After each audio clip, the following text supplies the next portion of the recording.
Dion is going to be showing us BASO4 framework for data analysis, a plugin for IDA. So warm round of applause, please.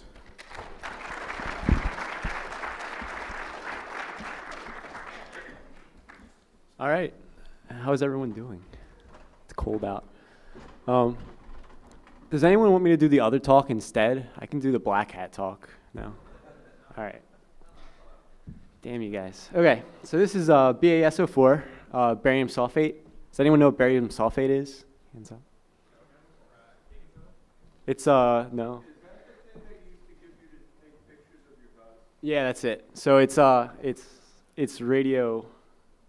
It shows up in the pictures when they take x-rays. So they give it to you either as an enema or you take it through the mouth. And then you get that. So that's a cat with a barium enema. It shows what problems are like inside with the intestines or leaks or any bad things. So there's a little bit of a metaphor there. Can anyone guess?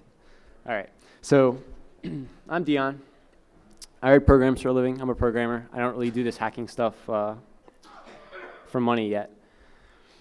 And I write a lot of code. So I kind of get ideas about how the code will be organized in the commercial programs that I look at. And one thing that I'm always really looking for are new tools to understand those programs better, because C++ is really a pain in the ass to reverse. I don't know if anyone else realizes that.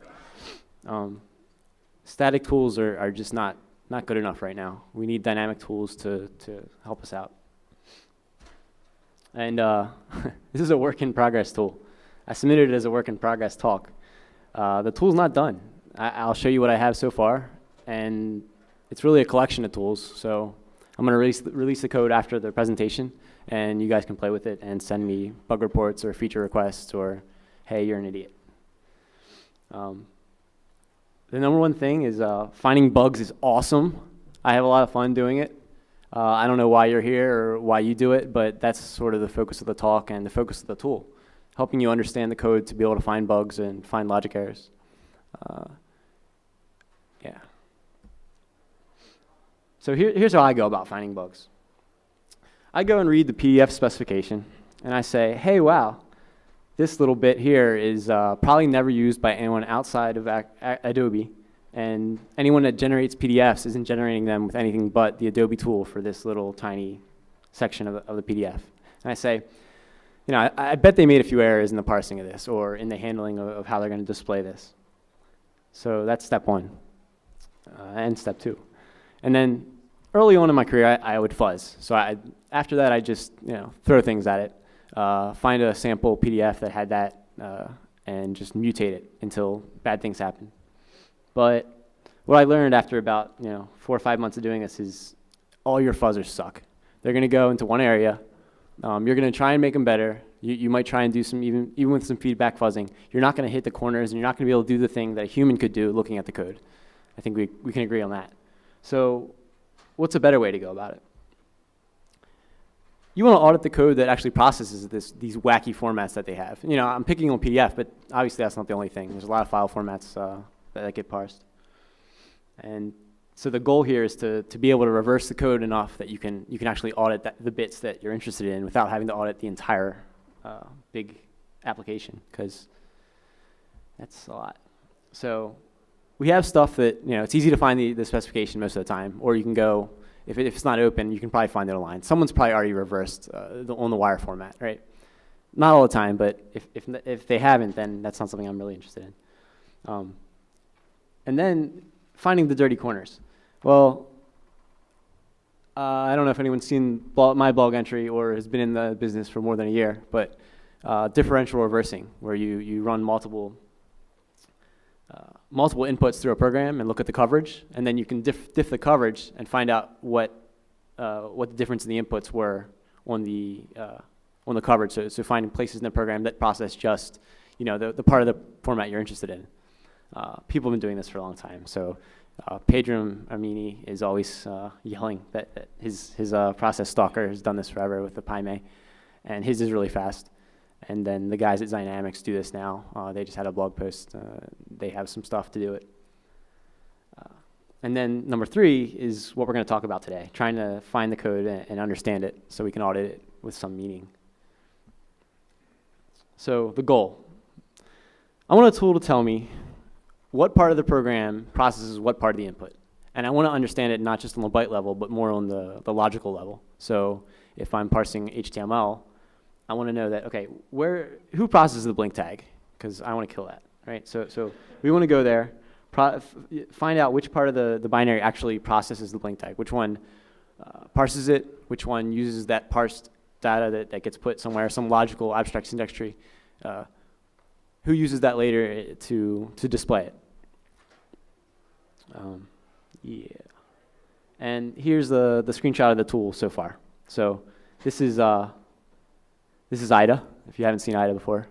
And on the right side is the current version of the way it's displayed. So that's sort of like an abstract syntax tree. And what this is showing is part of Adobe Flash Player parsing the AMF format, which is the serialization over the wire format for remoting stuff that they do. It's a good subformat to play with because it's specified in the document and it's easy to find. So yeah, that's sort of what we'll see at the end today, and that's where we're headed. And this isn't a new concept. I'm not representing it as such. I just haven't seen anything public that actually does it. Peter Banya has the Spider Pig that does very similar stuff, but as far as I know, that's not public. He released a demo and a paper, a really long, really in-depth paper about how he goes about doing the taint tracing, the taint propagation, which is data flow analysis, which we'll get to. But I'm pretty sure the code's not available. So what is BASO4? It's really a collection of tools. We have a fine-grained execution trace collector, which is a bunch of words. It just means record everything that you see that happens. We also have this control dependence analysis, which is a static analysis to find the basic blocks that determine, well, we'll get to it. And then 3 is taint propagation analysis. So taint propagation analysis is just tracking the input through the program, how it moves and where it gets stored along the way. And that's what we're going to use to color our color executable, those 2 and 3 together. And then 4 is the IDA plugin, which is just taking that taint information that we've captured in 2 and 3 and making it available to the auditor. So now we're gonna, the whole thing is basically just a demo. We'll go to the slides back and forth between the demo and the slides so we can talk about stuff, but I'm just gonna walk through the current use of the tool because that's really easy. So, any questions so far? I haven't really said all that much, but all right. So the first thing we'll do is we'll look at this. Well, actually, let's talk about the first part, the execution trace. So what I call the execution trace capture tool is voidness. You feed it a command line, the address of the start function, so which module you want to start tracing, and the offset into that module, and a watch point set, which is optional, but this allows you to extend your trace. So you can say, every time I hit this line, I want to capture these variables, or this memory or this register, and this much memory. And at the end, we're going to have this trace that we can use for post-processing. Some tools will do the taint analysis, like taint check, for example, which is something out of, I guess, Berkeley with Donsong. Taint check does it all in process. So it uses a dynamic binary instrumentation to do the taint propagation while the program's running.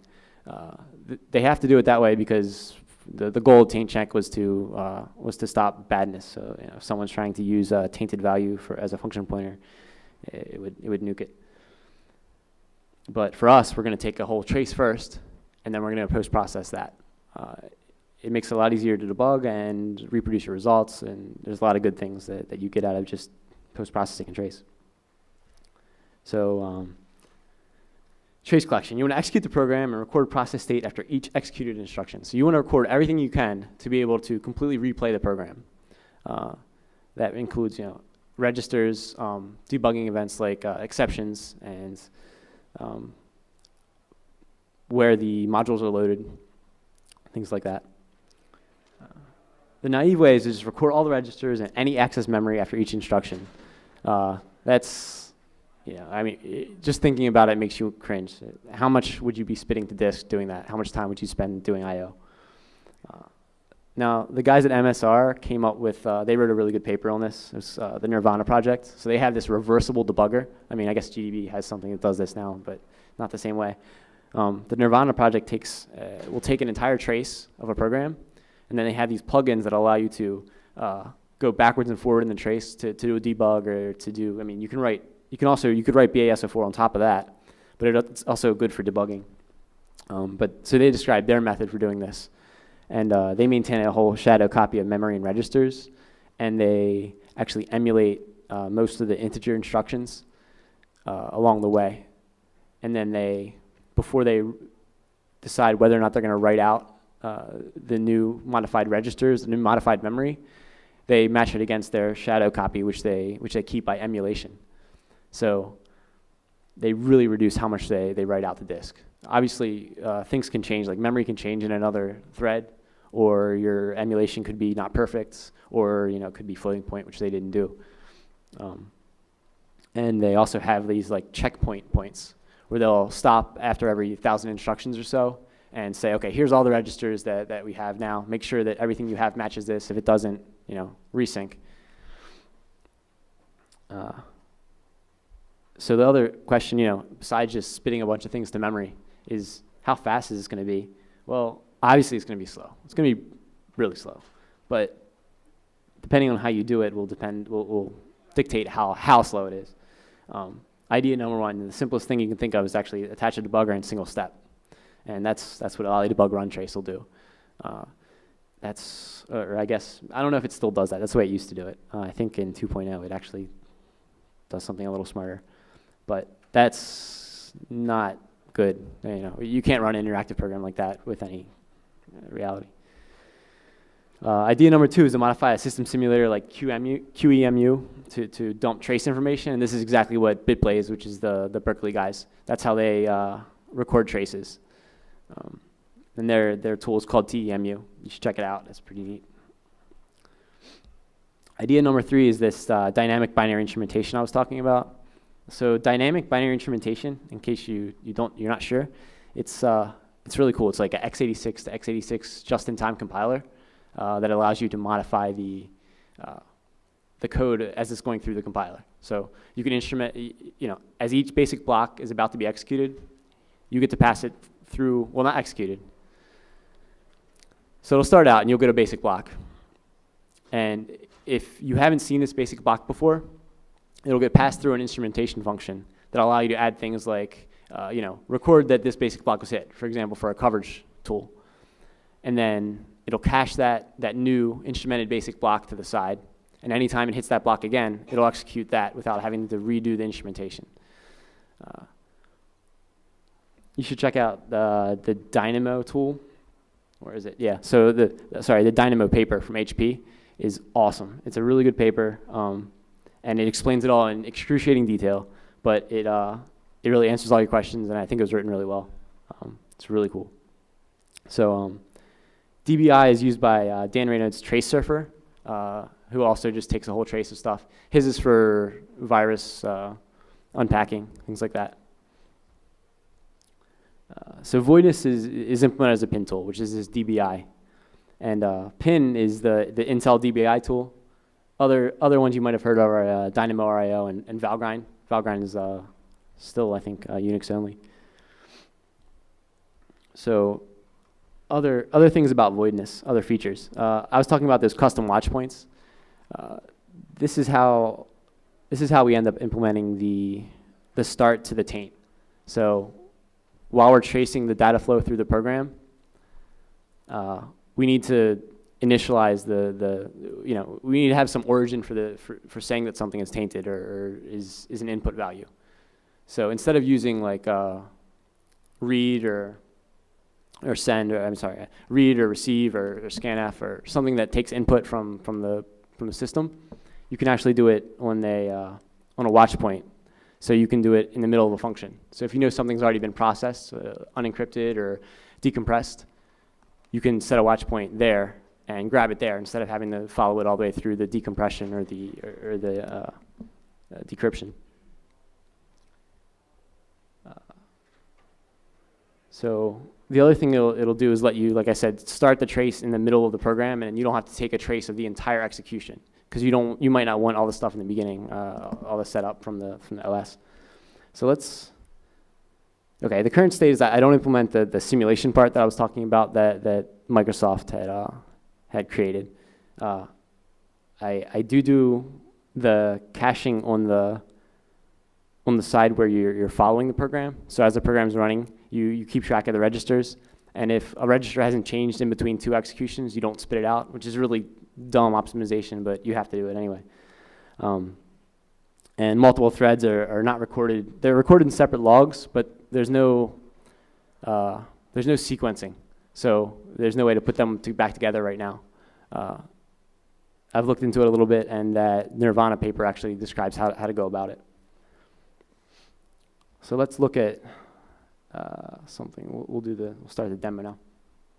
So here's a program we might want to trace. Okay, this is just test 001, and it takes some input on the command line and passes it to a function, and then checks the first 2 bytes of the first argument on the command line.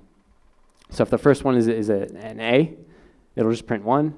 And if it's not, then it checks the second one. And if the second character is a B, it'll print 2. Otherwise, it'll print 3. It's a really simple program, just to give an overview of how the tool works. So I think it's already compiled, but I'll make sure.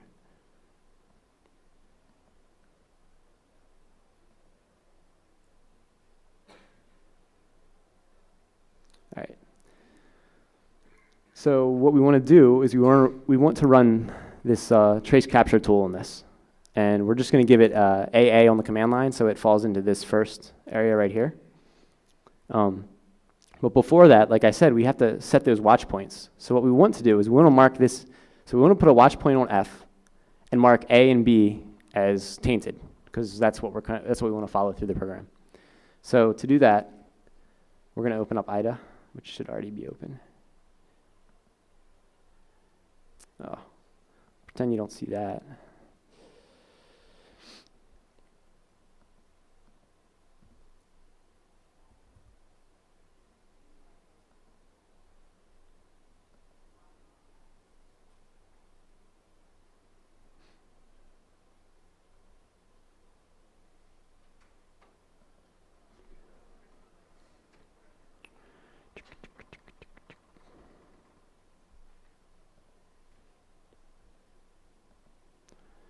Okay, there's the test 001 IDB.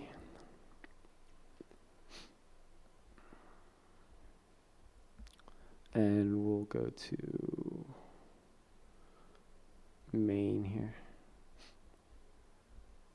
F, where's main?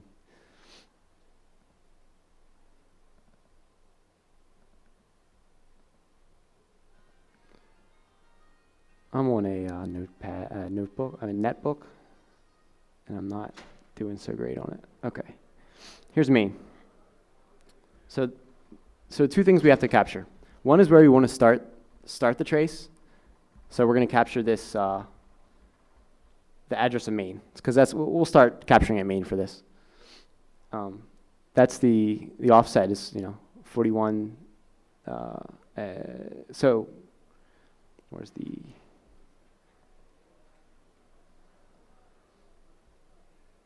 Okay.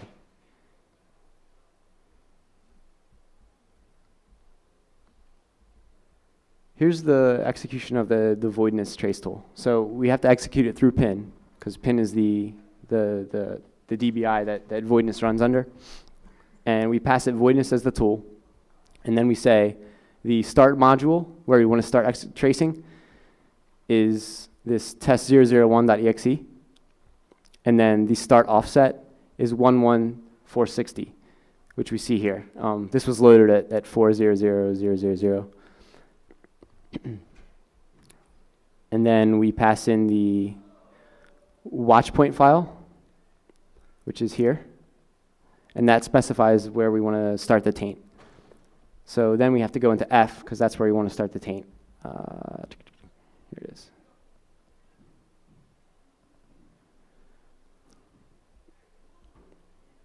So here we go. Here's F, and we know that this is the address, and that's what this is here. The second line in the file is the address. The third line is an expression that tells you the address of the taint, and that's going to be the ESP plus 4, because we're starting here before we push on the EBP. And that's going to be A. To get A and B, we make the size of it 8 instead of 4. So here's 8.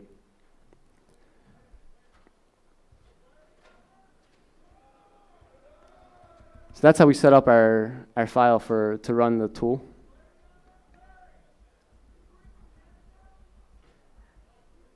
And here's trace test.bat, which we're going to run now.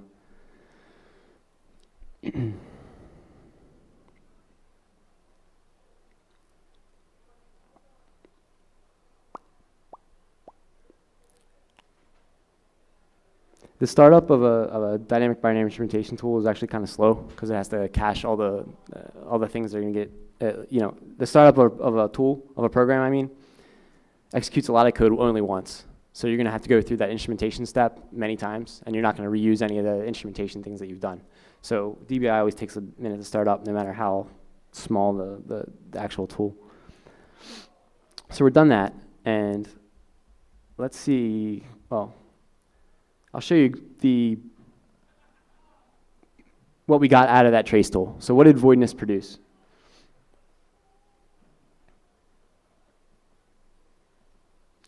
Here is a ASCII version of what it produced, okay? So the image loads up top. It's going to be the standard things you see, kernel DLL, and then the EXE, and NTDL. And then it'll say, thread start, and then a bunch of system calls. And then image loads, another thing we record. And then things like the instruction address, and then registers that are, the value of the registers that have been written or read. So that's, a giant file full of that. And it's not stored like this, but this is just a dump of what it, actually means. It's stored in a very compressed binary format. Okay. Now onto the static analysis.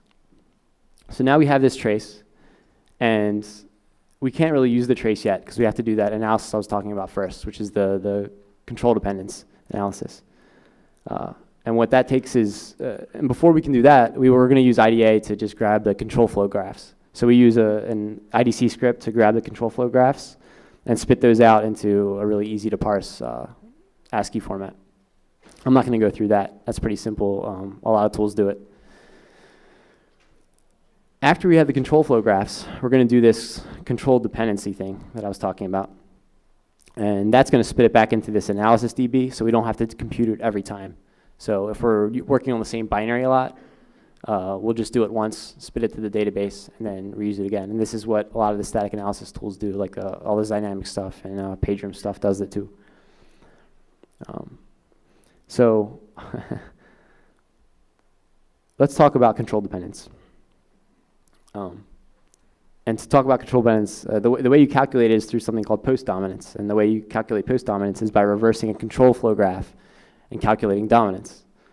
So the dominance relation is if X appears on every path from entry to Y, then X dominates Y. It sounds more complex than it is, I think.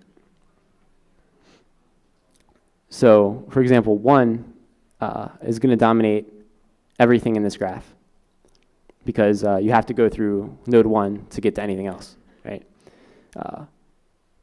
What about, which nodes dominate 6? Well, 2, 1, and entry, right? 3 and 4 don't dominate 6 because you don't have to go through either one of them to get to 6. Does that make sense? Yeah? Okay.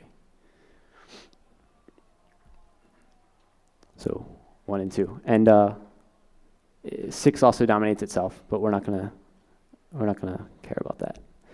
What about 8? Well, the only node that dominates 8 is 1, because everything else is conditional on the branch that 1 takes.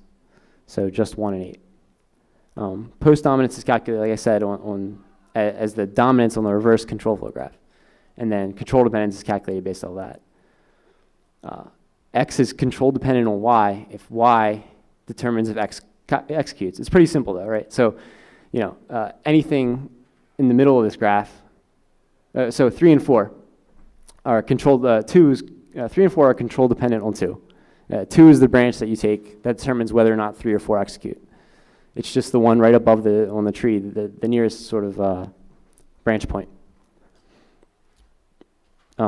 This control dependence is used to be able to match up the taint that you calculate to the instructions that are sort of dependent upon that value. And that's another type of marking that we'll put on our IDA plugin. Taint propagation. So actually, let's do the control flow control dependence execution here. The demo.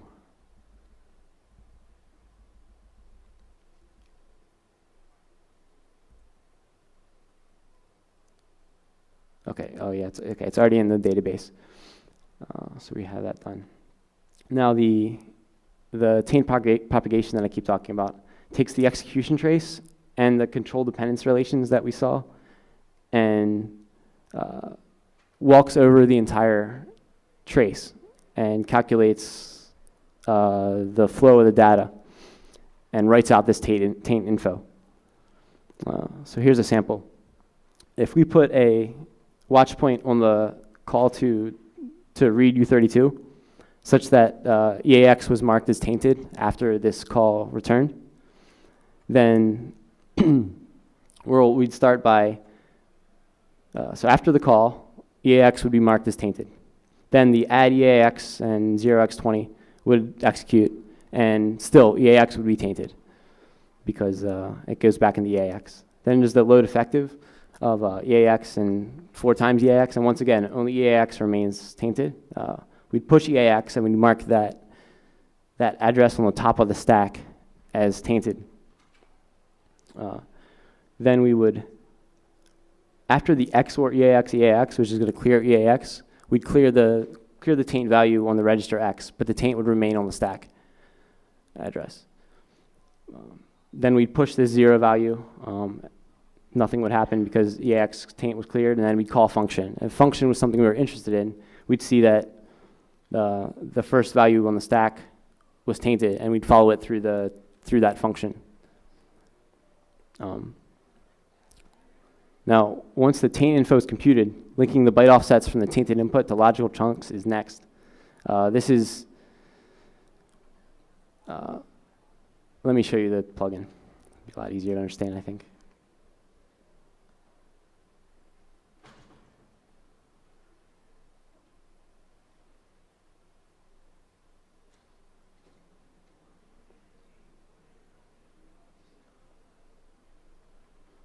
So on the right side, we have this syntax tree, and it's really weak for this example.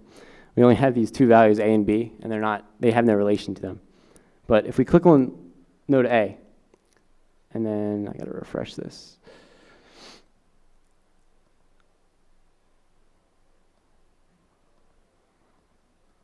There we go. And we can do the graph view.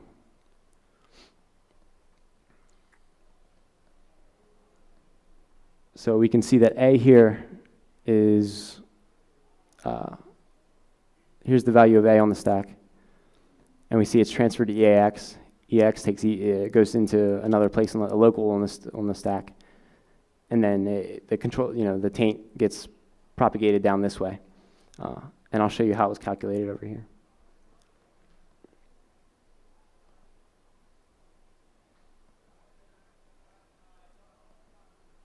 Here's the output of that taint analysis tool. Well, the debugging output. Here's where the taint starts. Here's where those watch points I was talking about occur. The ones that we set up on F. When F is entered, we taint 8 bytes here. And so it's A and B on the stack. And then we scroll down here, and we see that at this move it from the stack into EAX, we're going to transfer the taint from the stack to the first byte of the register, from the second byte on the stack to the first byte, to the second byte of the register, and then third byte to the third byte. So we do it byte by byte based. Even though the register is 4 bytes wide, we want to actually trace it on a byte level and not on the word level. And then here's the next part where EAX moves back into the temporary, and we have the moving it from the register into memory. So we move the taint from the register to the memory taint. Here's where we're actually going to taint the flags. So this is where we're comparing it to 40 to A. So this is matched up to this conditional right here. And this is x equivalent to A. And because X is tainted, we're going to taint this conditional on the flags with the taint from A. And then when the jump not 0 is taken, we know that those flags were tainted by that, and we propagate that. And then these marks are all created to, whoops. The marks you see are the taint created by the control dependence relation that we calculated. So we know that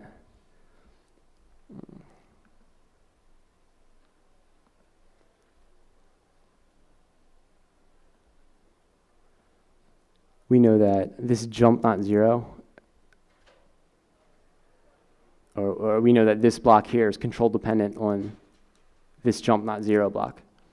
So that anything that gets executed in here is dependent on the value of A,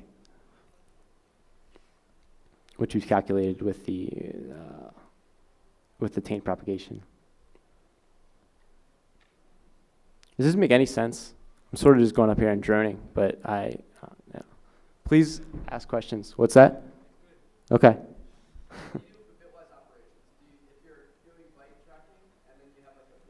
I don't do any. I remove the taint.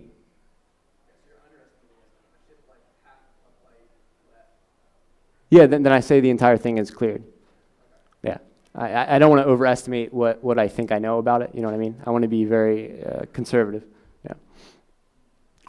And I don't do any bitwise, and I don't even have XOR in right now to do the clear. So in my taint propagation, I don't actually clear. So XOR is a special case. So if XOR EAX is going to clear EAX, and it's a commonly used idiom. So it's something we have to put in to be able to say the taint is cleared from that value. Whereas usually if you XOR EAX with some constant value, you'd say the taint is going to still exist because it's just combining some value with some other value. And if the value was already tainted, we want to leave it tainted. But XOR EAX is one example where you're going to have to clear the taint. Same with like sub EAX. Those are things I don't take into account right now. I only have 15 instructions that I do the taint propagation on right now. There's a open source tool, or I don't even think it's open source yet. A tool that will soon be open source called Dighton from the Georgia Tech people, and Vincenzo Iozzo is actually working on it too. He gave a talk at Black Hat about using it for fuzzing. Dighton, D-Y-T-A-N. It's from, just Google Dighton and Georgia Tech. Anyone have any other questions while we're here? How does it handle a call through a pointer? You do not, so you can't just go tainting everything that comes after that. I've been considering ways to do this because a lot of parsers will have large switch statements, and those switch statements are the jump tables, and to calculate the address for the jump table, you're going to use this tainted value, and you need to say that, okay, this is actually dependent on that. So right now it doesn't exist in my tool. I mean, it'll just not say that's untainted. It won't follow the control dependence. But that's something that I think you'd want to add as a special case, because it's something you'd find quickly in the binary, and you'd want to say that the taint would propagate that way. It just doesn't do it yet. Another thing that I've been thinking about, but that I haven't done yet, is self-modifying code, or like JIT code, because we can't do all the static analysis beforehand. You'd have to record the stuff that gets executed, which you do with the trace tool, and then put it back together and do your analysis afterwards, or just in time itself. You couldn't do it beforehand in the database like I'm currently doing it. Yeah.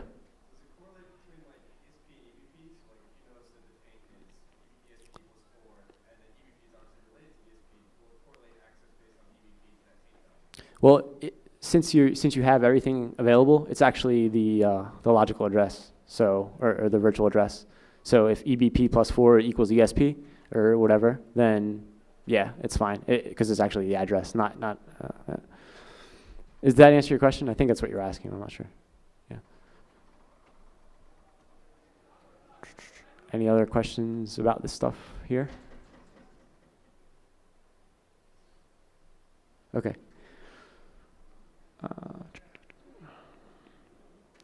So this, the other cool thing about this is that the nav bar up top will get colored based on, where the taint is, so you can quickly jump to where you want to be.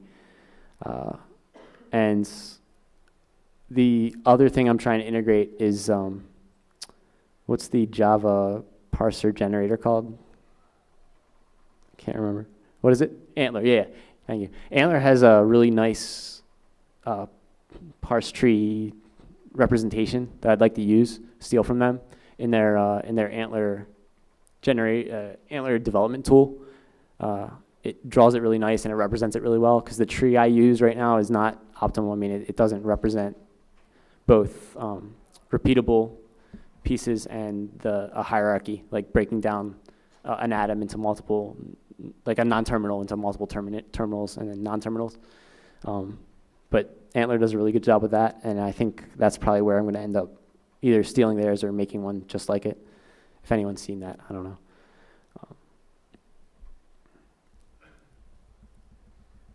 Okay, where were we?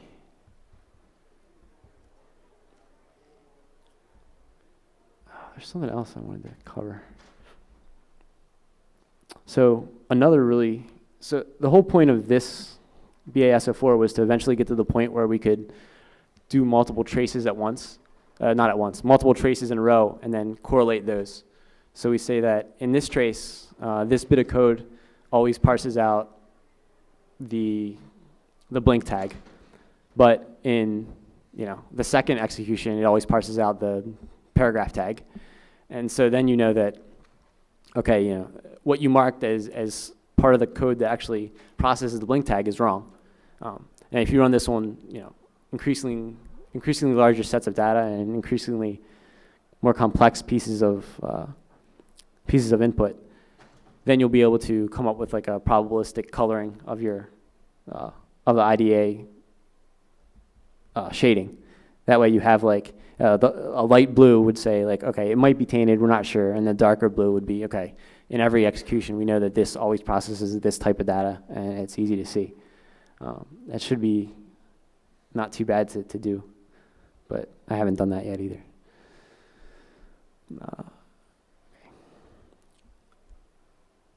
And then the other thing is this control dependence data that we have. Right now I'm throwing all the colors, like the taint based on control flow, the taint based on just data being moved, and then things like the guy over here asked about tainting based on indirect jumps. All that sort of gets lumped in together. It'd be nice if you could turn on and off different types of taint, and like we were talking about before, add sort of hints, because as you're auditing, you get a better idea of how things are working, and you're a lot smarter than the computer usually, so you can add those there. And I think that's everything I have.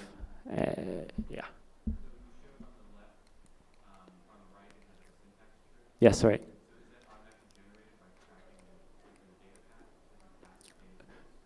Yeah, that's not at all. That's right. That's the other thing I want to talk about. Thanks. So you have to write your own parser that will take an input and then give you the byte ranges and match those to the atoms that you're going to, or the non-terminals and terminals, the pieces of the parse tree that you want to use. That's definitely, that's left up to, the person that's using the tool. And then you have to I have some scripts right now that'll take that and generate the input you need to give the IDA tool to draw the trees, but it's really ugly, and hopefully it'll get better. There are a lot of places to go with this, and I think one thing would be to use the Dighton taint analysis. They've spent a lot more time doing, because x86 is ugly. I mean, anyone that's ever used it for a long period of time, there's a lot of corner cases, a lot of things you have to consider, stuff you have to do, especially when you're doing this taint stuff that I'd probably get wrong. So I'd like to steal that from someone. And then drawing the parse tree I'm really doing it wrong. I really do want to steal that antler stuff, and I think it'll look a lot better in there. Any other questions? Yeah. When you're running the traces, I would imagine when the kid is doing the instrumentation, it's less flow when it's actually running through. That's right.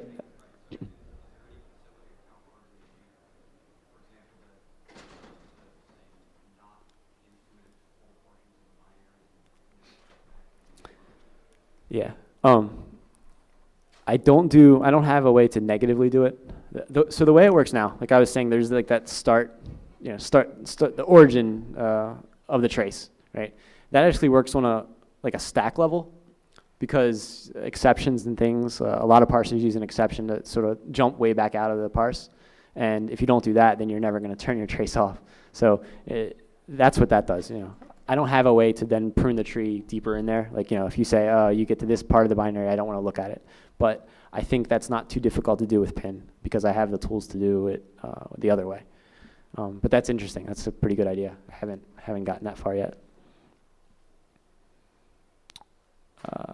Any other questions, please? No? All right. Well, yes.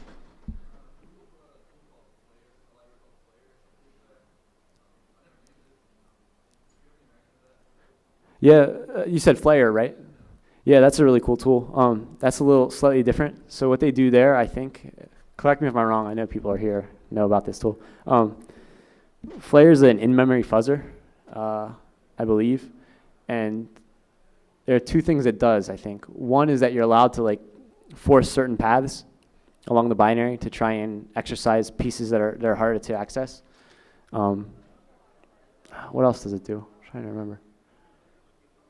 I'm not sure. So it's slightly different than this. With Flare, what you're trying to do is exercise other parts of the binary that you're not sure how to get to without actually solving the data flow equation to get it there. It's a cool tool. They did a really good job, but that's slightly different. Any other questions? Questions? All right. Well, I think that's everything I have.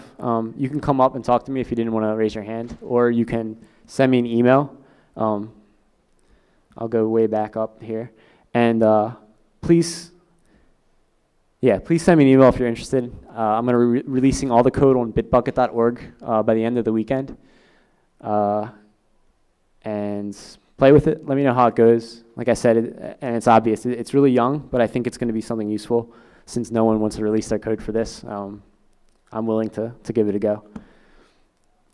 Thanks for your time. I hope it wasn't too dry and boring. I don't know how to make this any more interesting.